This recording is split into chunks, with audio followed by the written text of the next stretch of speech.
CPPM সমান সমান হচ্ছে CM into AM into 10 to the power 3, তাই না? তাহলে CM ফাংশন কি হবে? CPPM divided by AM into 10 to the power 3. CPPM এর মানটা হচ্ছে 120, M হচ্ছে এখানে 40 গুণন 10 to the power 3। এখন ক্যালকুলেশন করে যা মান আসবে তাই, উল্টানোর তো আর সুযোগ নেই। দেখো কত আসে।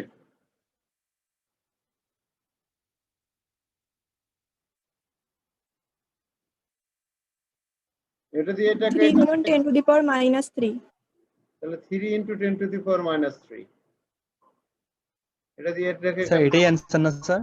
হ্যাঁ, এতম কি মোলারিটি, এটাই উত্তর। জি স্যার, বুঝছি স্যার। এখন ঠিক আছে, আর কোনটাতে সমস্যা? কি সাথে সমস্যা আছে? স্যার আমি সাতের পর থেকে আমি আর করি নাই, মানে 8, 9, 10 করি নাই, মানে পরে সাথে কারো সমস্যা আছে?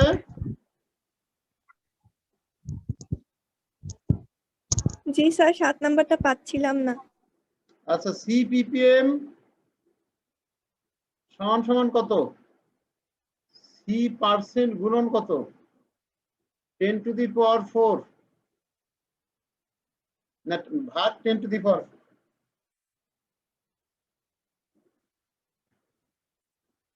না এটা ঠিক আছে, তাহলে C% সমান সমান কত?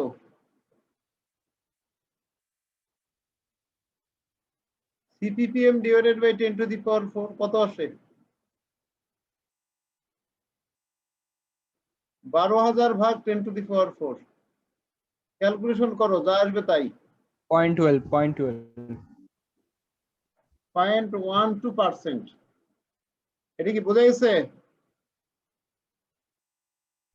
জি বুঝলাম স্যার, বাট তারপরে কি করব স্যার? তারপরে কি? এটা তো আমি বের করছি। তারপরে কাজ তো শেষ, শতকরা এককে এটাই ঘনমান। মানে নরমালি সূত্র বসা দিয়ে করে হয়ে যাবে? হ্যাঁ, কেন হবে না? তুমি এতগুলো সূত্রের অঙ্ক করছো, এখানে সূত্র বসাই দিলে হবে না কেন? তাহলে এখানে আয়তনটা কাজে লাগবে না। দেখো অ্যানসার থাকলে বুঝতে পারতাম। হ্যাঁ, এই যে দেখো 150 মিলিলিটার সালফিউরিক অ্যাসিড দ্রবণে শতকরা এককে ঘনমান। তাহলে এখানে যদি আমরা এমনিতে জানি CPPM সমান সমান কি? W মিলিগ্রাম ডিভাইডেড বাই কি? V লিটার না? তাহলে W মিলিগ্রাম এককে মানটা কত আসবে? CPPM ইন্টু কি V লিটার।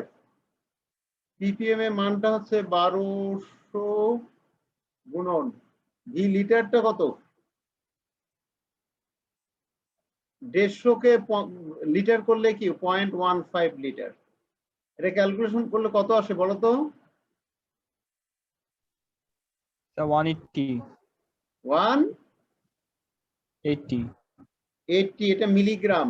এটা কি মিলিগ্রামকে গ্রাম করতে গেলে কি 1000 দ্বারা ভাগ, 0.18 গ্রাম। তার মানে এই দ্রবণের মধ্যে 0.18 গ্রাম আছে। এখন আমি যদি এই 150 মিলির মধ্যে আছে এত গ্রাম, তাহলে 100 মিলির মধ্যে কত? তাহলে C% সমান সমান সূত্র কি? W গুণন 100 ভাগ কি V মিলি, W বাই V গুণন 1000। জি স্যার, গুণন 100। ঠিক আছে 100। W এর মান হচ্ছে 0.18 গুণন 100 ভাগ কত? 150। ক্যালকুলেশন করো তো কত আসে? জি স্যার, ওই 0.12 আসে স্যার 0.12। তাহলে একই আসবে তো, এত পার্সেন্ট। তাহলে এটা অ্যান্সার। এটা কি বোঝা গেছে? আপনি যে আপনি যে পরেরটা করলেন না, আমি পরে ভাবে করছি। আপনি যে এক লাইনে করে দিলেন ওইটা ওইভাবে করি নাই। তাহলে ওইটা তো এজন্য সম্পর্কের ভাবলাম যে সমীকরণটা ভুল মুখস্থ করলাম করে কেন। রাখলে ওটাও তো সূত্র, ওটাও সূত্র না? একটা CPPM ম্যাথে সমান এতগুলো সূত্র সমান হইলে কেমনে C% বুঝতে গুণন পারবেন? 10 to the power 4। তাহলে কাজ শেষ। তাহলে CPPM সমান সমান CM গুণন M গুণন 10⁻³ মুখস্থ করো।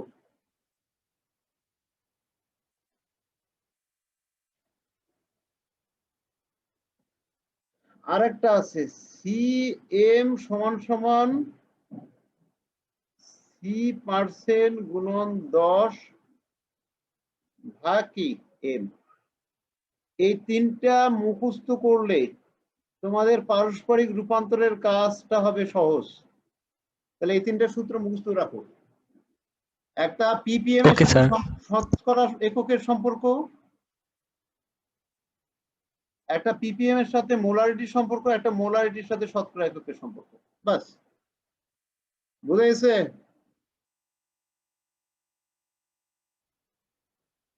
আচ্ছা, তাহলে ম্যাথ গুলো হওয়ার কথা, পরের ম্যাথ গুলো পাওয়ার কথা। আজকে দেখো প্রাইমারি এবং সেকেন্ডারি স্ট্যান্ডার্ড পদার্থ এর আগে পড়ছো, কাকে বলে? না না স্যার। স্যার। যেসব পদার্থ প্রকৃতিতে বিশুদ্ধ অবস্থায় পাওয়া যায়, বিশুদ্ধ অবস্থায় নির্দিষ্ট সংযুতিতে পাওয়া যায় এবং যাদের দ্রবণের ঘনমাত্রা দীর্ঘদিন যাবৎ অপরিবর্তিত থাকে, তাদেরকে প্রাইমারি স্ট্যান্ডার্ড পদার্থ বলে। তাহলে কাকে বলে? বিশুদ্ধ অবস্থায় পাওয়া যায়। আচ্ছা, মনে করো সোডিয়াম ক্লোরাইড লবণ কি বিশুদ্ধ অবস্থায় পাওয়া যায় প্রকৃতিতে, না এর সাথে ভেজাল থাকে?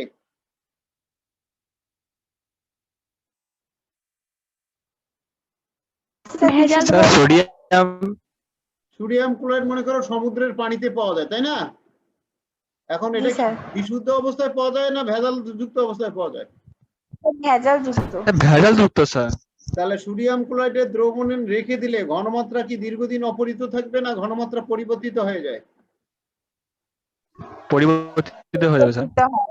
পরিবর্তিত হলে তাহলে এটা প্রাইমারি স্ট্যান্ডার্ড পদার্থ নয়।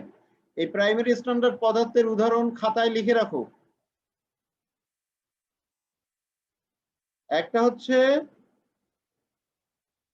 সোডিয়াম কার্বনেট, একটা হচ্ছে অক্সালিক অ্যাসিড, আর একটা হচ্ছে পটাশিয়াম ডাইক্রোমেট। এই তিনটা মনে রাখবা হচ্ছে প্রাইমারি স্ট্যান্ডার্ড পদার্থ, আর বাকিগুলো সেকেন্ডারি স্ট্যান্ডার্ড পদার্থ। এই তিনটা মুখস্থ থাকবে।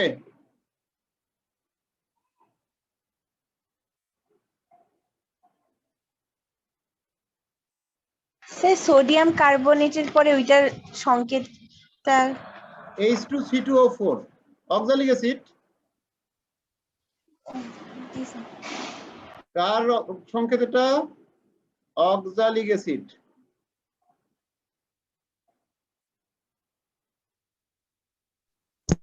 এই যে যেগুলো লিখলেন সেইগুলা কি স্যার বিশুদ্ধ অবস্থা পাওয়া যায় নাকি? হ্যাঁ, এই তিনটা প্রকৃতিতে বিশুদ্ধ অবস্থায় নির্দিষ্ট সংযুতিতে পাওয়া যায় এবং এদের যদি দ্রবণ নির্দিষ্ট ঘনমাত্রা দ্রবণ তৈরি করে রেখে দাও, মনে করো সোডিয়াম কার্বনেট এর 1 মোলারিটি 0.1 মোলারিটির ঘনমাত্রা তৈরি করে রেখে দিলা, তাহলে 1 বছর পরেও এই দ্রবণের ঘনমাত্রা কত থাকবে? 0.1 মোলারিটি থাকবে। আচ্ছা, আর কি স্যার বুঝছি। তুলা যন্ত্রে সরাসরি ভর পরিমাপ করা যায়, তাহলে এদেরকে সরাসরি তুলা যন্ত্রে ভর পরিমাপ করা যায়।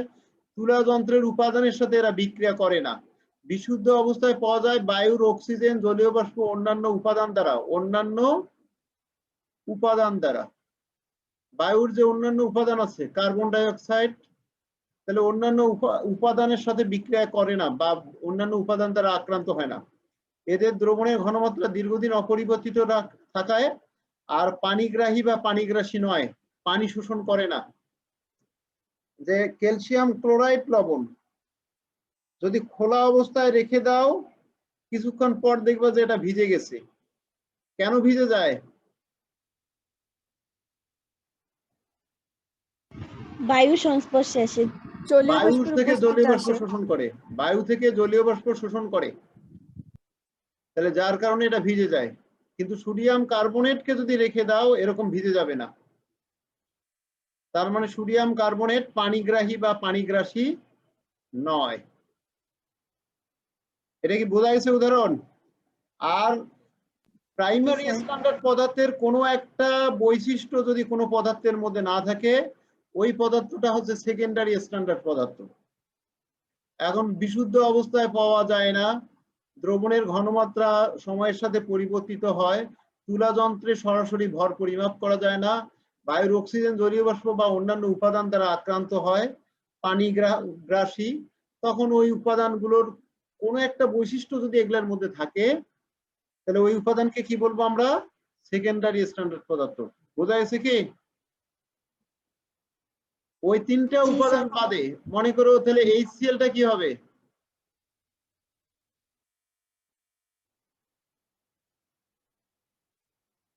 সেকেন্ডারি পদার্থ। Sulphuric acid, sodium hydroxide, calcium hydroxide, potassium hydroxide, এগুলো সবগুলোই কি? অ্যামোনিয়াম হাইড্রোক্সাইড, তারপর কি সোডিয়াম হাইড্রোক্সাইড, অন্যান্য লবণগুলো, তাহলে এগুলো সবাই কি সেকেন্ডারি স্ট্যান্ডার্ড পদার্থ। বোঝা গেছে কি? জি স্যার। জি স্যার। আচ্ছা, টাইট্রেশন কি এর আগে পড়াই নাই নাকি?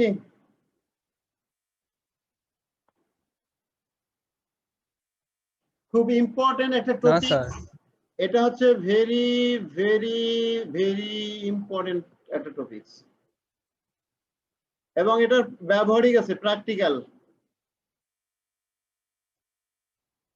তাহলে এটার থেকে সিকিউও থাকতে পারে, এমসিকিউও থাকতে পারে, আবার ব্যবহারিকে দেখা যাবে ন্যূনতম 10 মার্ক আছেই। তাহলে এটার থেকে দেখা যাচ্ছে যে 10 মার্কের একটা সিকিউও কোশ্চেন হতে পারে, এমসিকিউতে আসতে পারে। তার মানে মোটামুটি যদি 10 মার্কের একটা সিকিউ আসে, 10 মার্ক তো ব্যবহারিকে দিতেই হবে, মোটামুটি এটাতে 20 মার্কসের মতো আছে। বিষয়টা কি বুঝছো?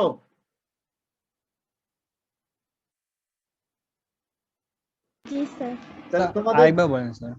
200 মার্কস কেমিস্ট্রিতে না? ব্যবহারিক স্যার তাহলে 20 মার্ক আর 20 মার্কই টাইট্রেশন আসবে? হ্যাঁ, টাইট্রেশনের 20 মার্ক প্রশ্ন হতে পারে। এখন দেখা যাচ্ছে যে ব্যবহারিকে তো 10 মার্ক কমন, বুঝছো কি? ব্যবহারিকে 10 জি মার্ক স্যার। আসবেই। জি স্যার। এখন একটা যদি সিকিউ আসে, এমসিকিউ মিলে সবকিছু মিলে আরো 10 মার্ক আসলো, তাহলে এই টপিকসটার উপরে মোটামুটি 20 মার্ক থাকতে পারে। বোঝা গেছে? জি স্যার, বুঝতে পারছি। তাহলে খুব ইম্পর্টেন্ট। এর জন্য নির্দেশকের উপস্থিতিতে টাইট্রেশন বিষয়টা কি? টাইট্রেশন একটা পদ্ধতি।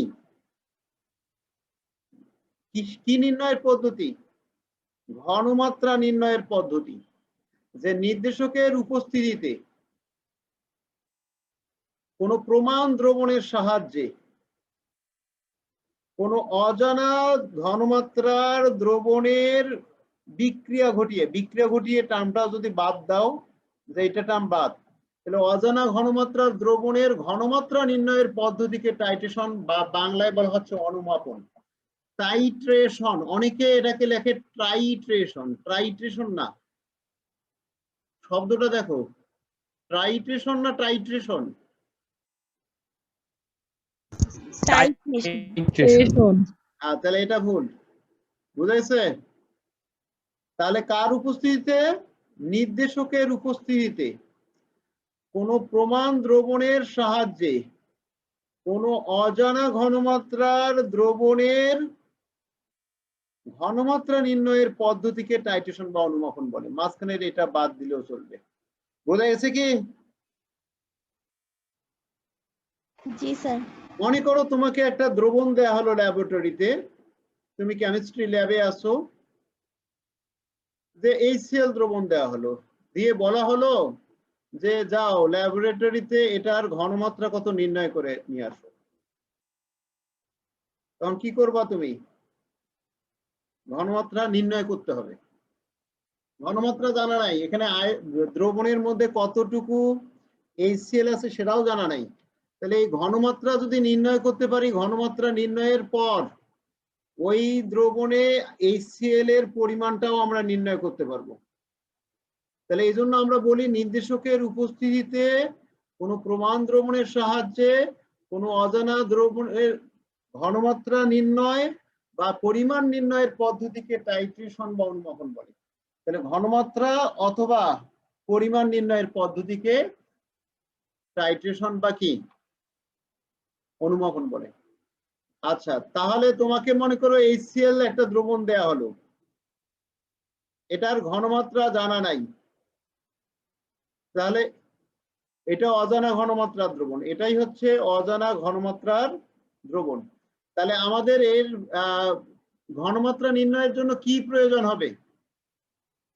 একটা রাসায়নিক পদার্থ যাকে আমরা বলতেছি নির্দেশক, আর একটা প্রমাণ দ্রবণ লাগবে। কি লাগবে? প্রমাণ দ্রবণ। তাহলে অ্যাসিড যদি হয় তাহলে প্রমাণ দ্রবণ হিসাবে আমরা কি নেব? ক্ষারীয় দ্রবণ। দ্রবণটা যদি অ্যাসিড হয় প্রমাণ দ্রবণ হিসাবে কি নেব? সোডিয়াম হাইড্রোক্সাইড বা সোডিয়াম কার্বনেট প্রমাণ দ্রবণ নেব। এখন সোডিয়াম কার্বনেট বা সোডিয়াম হাইড্রোক্সাইডের সাথে HCl এর যদি বিক্রিয়া হয়, বিক্রিয়া কখন শেষ হয়ে যাবে তুমি বুঝবাই না। এখন এই বিক্রিয়া যার সমাপ্তিটা বোঝার জন্য যে রাসায়নিক পদার্থ ব্যবহার করা হয় সেটাকেই টাইট্রেশনের ক্ষেত্রে বলা হচ্ছে নির্দেশক। কি বলা হয়? যে সকল রাসায়নিক পদার্থ নিজেদের বর্ণ পরিবর্তনের মাধ্যমে টাইট্রেশন প্রক্রিয়ার সমাপ্তি নির্দেশ করে তাদেরকেই কি বলা হচ্ছে? নির্দেশক বলে। এটা কি বোঝা গেছে? নির্দেশকের নাম শুনছো? আগে কি নির্দেশকের নাম শুনছো তোমরা? না। জি স্যার, হয়তোবা শুনছি, বাট হচ্ছে পরীক্ষা কেন ইউজ করা হয় লিটমাসের না। নাম শুনছো না?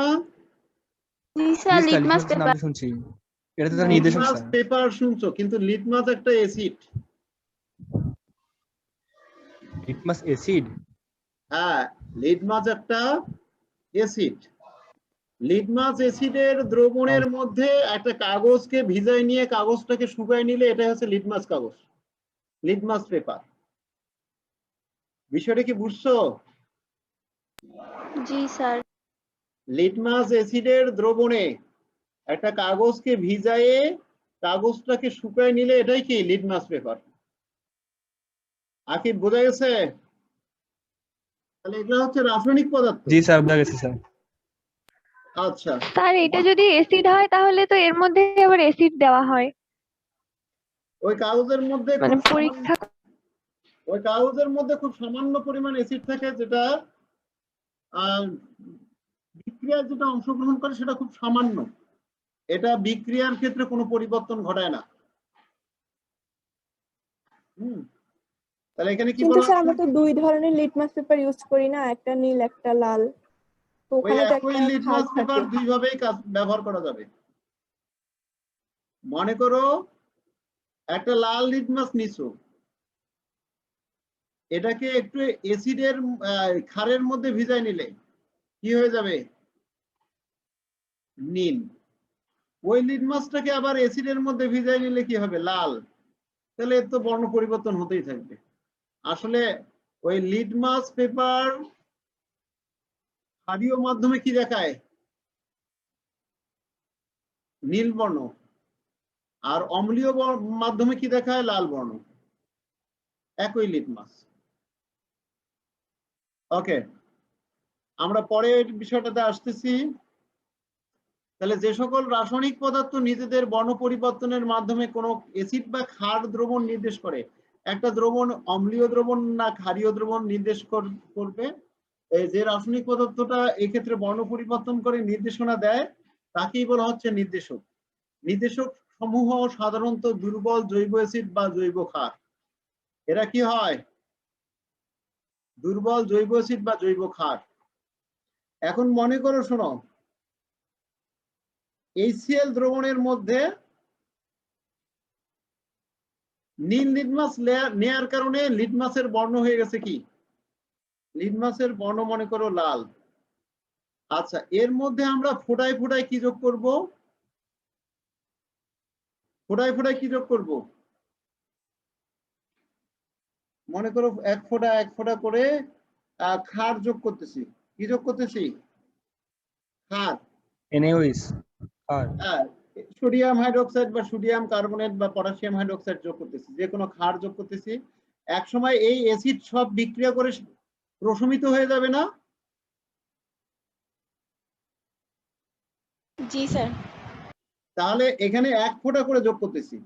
তাহলে ধরো এক ফোঁটা যোগ করলাম, নির্দেশকের বর্ণ লালই আছে, এক ফোঁটা যোগ করলাম লালই আছে।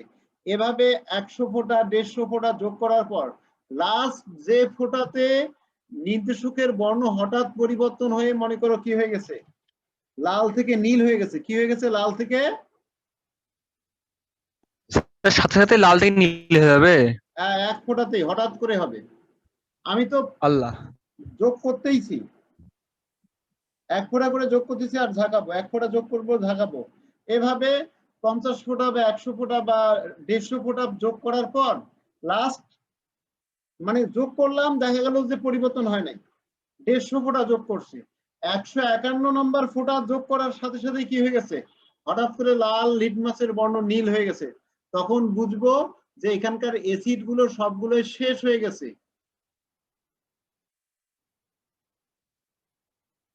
সরি, উল্টা হয়ে গেছে।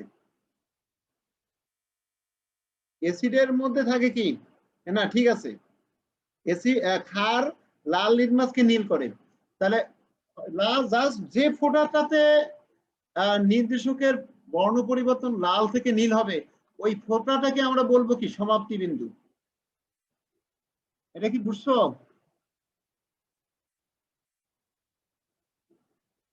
সমাপ্তি জি স্যার, বিন্দুটা বুঝছি বুঝছো? স্যার। জি স্যার, বুঝছি। আচ্ছা, তাহলে লাস্ট যে ফোঁটা যোগ করার কারণে লিটমাস বা নির্দেশকের বর্ণ পরিবর্তন হয়, সেই ফোঁটাটাকে বলা হয় কি সমাপ্তি বিন্দু।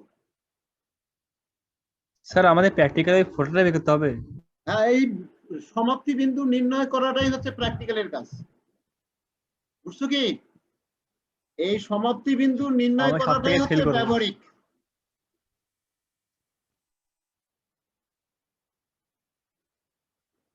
আর বাকি কাজগুলো হচ্ছে হিসাব নিকাশের। বাকি কাজগুলো কি, মানে এই সমাপ্তি বিন্দু নির্ণয়ের কাজটাই হচ্ছে হাতে কলমের কাজ। আমি মনে করো এজন্য কিছু যন্ত্রপাতি লাগে, আমরা ওটাতে পরে আসতেছি টাইটেশনের প্রক্রিয়াতে। যে নির্দেশকের বৈশিষ্ট্যগুলো হচ্ছে নির্দেশকের বর্ণ কি হতে হয়, স্থায়ী এবং উজ্জ্বল হতে হয়। অনুজ্জ্বল বর্ণের নির্দেশক ভালো নির্দেশক নয়। নির্দেশকের বর্ণটা স্থায়ী হতে হবে এবং উজ্জ্বল হতে হবে, এবং টাইটেশনের সমাপ্তি বিন্দুতে নির্দেশকের বর্ণ হঠাৎ পরিবর্তিত হতে হবে। এটা কি বোঝা গেছে নির্দেশকের বৈশিষ্ট্য?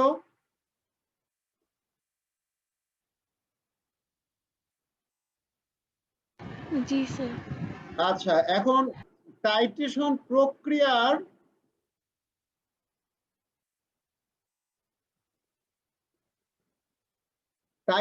প্রক্রিয়ায় যে আমরা হিসাব নিকাশ করি, হিসাব নিকাশের আগে আমাদের কি কি কাজ করতে হবে, টাইটেশন প্রক্রিয়ার পদ্ধতিটা সম্পর্কে জেনে নাও। পদ্ধতিটা হচ্ছে যে আমার মনে করো কিছু উপকরণ লাগবে। 1 নাম্বার, ব্যবহারিকের জন্য উপকরণ কি কি লাগবে? যন্ত্রপাতির মধ্যে 1 নাম্বার লাগবে কি বুরেট। লিখে রাখো খাতায়, বুরেট লাগবে, পিপেট লাগবে, আর কনিক্যাল ফ্লাক্স লাগবে। এই 3টা মাস্ট লাগেই, খাতায় লিখে রাখো। স্যার, বুলেট আর পিপেট কি? আসতেছি আমরা। Burette, pipette, conical flask. আর কিছু লাগে কি, দ্রবণ রাখার জন্য লাগে বিকার, দ্রবণ আলোড়িত করার জন্য লাগে গ্লাস রড,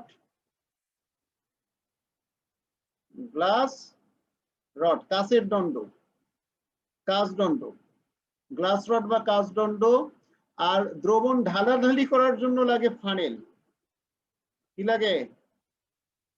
ফানেল। আচ্ছা, বুরেটকে আটকানোর জন্য লাগে লোহার স্ট্যান্ড। এরকম একটা লোহার স্ট্যান্ড থাকে, হ্যাঁ, লোহার স্ট্যান্ডকে দাঁড় স্যার করে এটা রাখা যায়। করাচ্ছি। হ্যাঁ, এই স্যার যে আমার ত্রিপদী পিছনে দেখো লোহার একটা স্ট্যান্ড আছে, এই যে এটা দেখা যায়। জি স্যার দেখা যাচ্ছে স্যার, একটা সবুজ আরো বড় বোতল করে ধরে দেখা আছে। দিচ্ছে, এই যে এটা হচ্ছে লোহার স্ট্যান্ড, দেখা যাচ্ছে।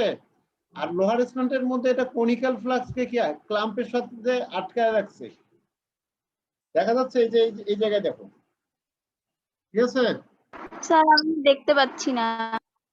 এই যে দেখো, এই যে সিএইচ আছে না এখানে, সিএইচ এর সাথে এটা লোহার স্ট্যান্ড। আমার হাতের পাশে দেখো, এই হাত তো না, এই হাতের নিচে দেখো, নিচে, ঠিক আছে। এই যে হাতের পাশ দিয়ে দেখা যাচ্ছে না লোহারটা, দেখা যায় কি? এই যে সিএইচ এর বরাবর লোহার একটা স্ট্যান্ড, আর এটা হচ্ছে ক্লাম্প। ক্লাম্পের সাহায্যে এই যে এটা কি আটকানো আছে, বোঝা গেছে এখন? আচ্ছা, ওটা আমি হচ্ছে তোমাদেরকে এটা টাইটেশন প্রক্রিয়ার একটা ভিডিও পাঠিয়ে দেবো, এটা দেখবা। আচ্ছা, এটা হচ্ছে লোহার স্ট্যান্ড, আর এটাতে কি ক্লাম্পের সাহায্যে কি আটকানো থাকে? বুরেটকে আটকানো থাকে। বুরেট হচ্ছে একটা লম্বা কাছের স্বচ্ছ যন্ত্র, সিলিন্ডার আকৃতির, যার নিচের দিকে কি থাকে? স্টপ কক থাকে। এখানকার ওই স্টপ ককটা খুলে ফোটায় দ্রবণ বুরেট থেকে কনিক্যাল ফ্লাক্সে ঢেলে নেওয়া যায়।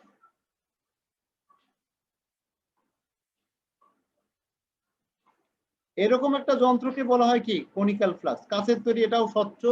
এই যে এটা হচ্ছে কনিক্যাল ফ্লাক্স। ওখানে আসলে ধরা যাচ্ছে না, পরবর্তীতে এটা দেখাবো আমি, ঠিক আছে। আচ্ছা,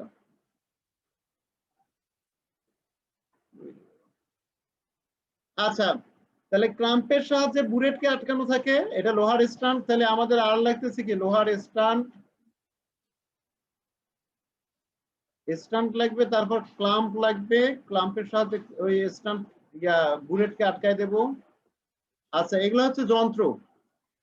আর রাসায়নিক পদার্থের মধ্যে লাগে এক নম্বরে হচ্ছে কি একটা প্রমাণ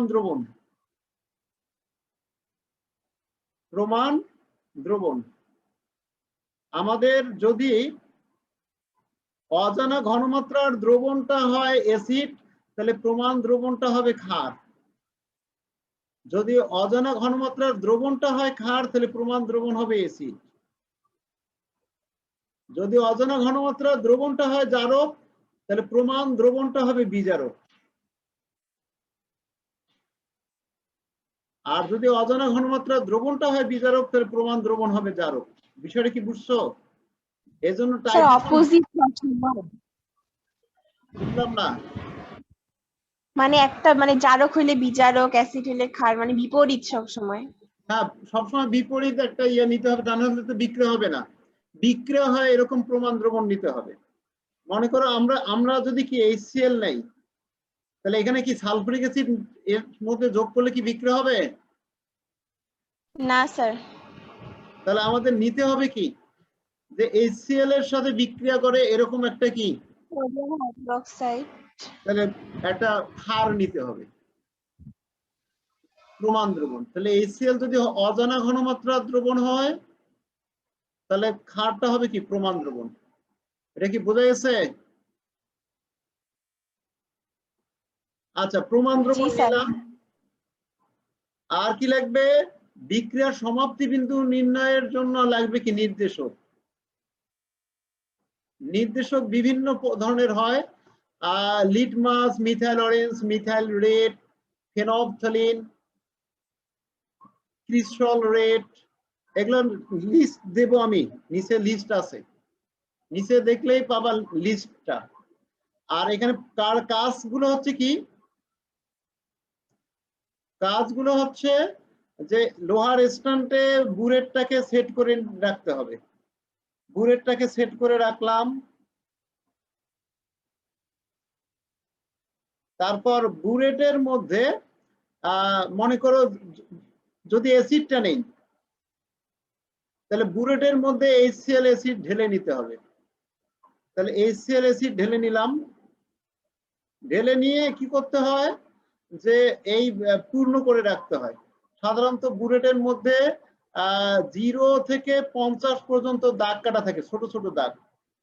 দাগগুলো হচ্ছে এরকম, মনে করো এটা যদি 0 দাগ হয় আর এটা যদি 1 হয়, তাহলে এটা 0, এটা 1, তাহলে মাঝের দাগটা কি হবে? তাহলে এটা অবশ্যই 0.5। এই 0 থেকে 1 পর্যন্ত 10টা ছোট দাগ থাকে, তাহলে এটা 0.1, 0.2, 0.3, 0.4, এটা 0.5, তাহলে এটা 0.6, 7, 8, 9, এটা 1। এটা কি বুঝছো? এভাবে দাগ কাটা থাকে। আর তরল পদার্থ গুলো হচ্ছে এই যে এখানে একটা কি অবতল তৈরি করে এরকম। তাহলে এই যে পার্ট নিতে হয়, বুলেটের পার্ট নেওয়ার সময় সাধারণত উপরের কোথায় মিলছে এটা পার্ট নেওয়া যাবে না, এইটা কোথায় মিলছে এই পার্ট নেওয়া যাবে না, এই যে নিম্ন বিন্দুটা যে রেখার সাথে মিলছে এই পার্টটা নিতে হবে। এজন্য আমাদের চোখটা রাখতে হয় কি একবারে বুলেটের বরাবর। কি রাখতে হবে? চোখ। বুঝছো? যে অবতলের নিম্ন বিন্দু বরাবর চোখ রেখে আমাদের কি করতে হবে? বুলেট পার্ট নিতে হবে। খুব ইম্পর্টেন্ট বিষয়। আর হচ্ছে বিকারের মধ্যে মনে করো প্রমাণ দ্রবণ দেয়া আছে বিকারের মধ্যে, তাহলে একটা বিকারের মধ্যে আসছিল HCl, ওই বিকারকে ফানেলের সাহায্যে বুলেটের মধ্যে কি HCl কে ঢেলে নেব, এটা একটা ফানেল ব্যবহার করব। আর প্রত্যেকটা দ্রবণ নেয়ার আগে গ্লাস রড দিয়ে আলোড়িত করে নেব, এটা গ্লাস রড। তাহলে দ্রবণ বিকার থেকে নেয়ার আগে ভালো করে কি আলোড়িত করে নেব। আচ্ছা, এবার মনে করো এটা HCl ছিল আর এটা হচ্ছে কি সোডিয়াম কার্বনেট দ্রবণ। এই HCl আর সোডিয়াম কার্বনেট দিয়েই তোমাদের প্র্যাকটিক্যাল আছে, এই দুইটা দ্রবণ ব্যবহার করে। তাহলে একটা পিপেট একটা যন্ত্র যার সাহায্যে সুনির্দিষ্ট আয়তনের তরল পদার্থ মেপে নেওয়া যায়। এটা অনেকটা দেখতে এরকম, এখানে দাগ থাকে। মনে করো এটা 5 মিলি, 10 মিলি, 15 মিলি, 20 মিলি, 25 মিলি এরকম হতে পারে আয়তনের হতে। এই দাগে মনে করো যেটা লেখা থাকবে, তাহলে এটা যদি দাগে লেখা থাকে 5 মিলি, তাহলে এই পিপেটটার দাগ পর্যন্ত দ্রবণ যদি পূর্ণ করে নাও, এখান থেকে একবারে কি দ্রবণ যদি পূর্ণ করে নাও, তাহলে পিপেটের মধ্যে 5 মিলি আয়তনের দ্রবণ ধরবে। তাহলে এভাবে পিপেটের সাহায্যে একটা কনিক্যাল ফ্লাক্সে আমরা দ্রবণ ঢেলে নেব, মেপে নেব। এটা হচ্ছে কনিক্যাল ফ্লাক্স। তাহলে এখান থেকে পিপেটে আগে কি মুখ দিয়ে টেনে দ্রবণ নিতে হয়, তারপর সেখান থেকে এই কনিক্যাল ফ্লাক্সের দ্রবণ ঢেলে নিতে হয়। তাহলে দ্রবণ ঢেলে নেওয়ার পর এখন এই কনিক্যাল ফ্লাক্সকে এখানে নিয়ে আসতে হবে বুলেটের নিচে, নিয়ে এসে বাম হাত দিয়ে আগে স্টপ কক ধরতে হয়, বুলেটের স্টপ কক এভাবে ধরতে হয়, ডান হাত দিয়ে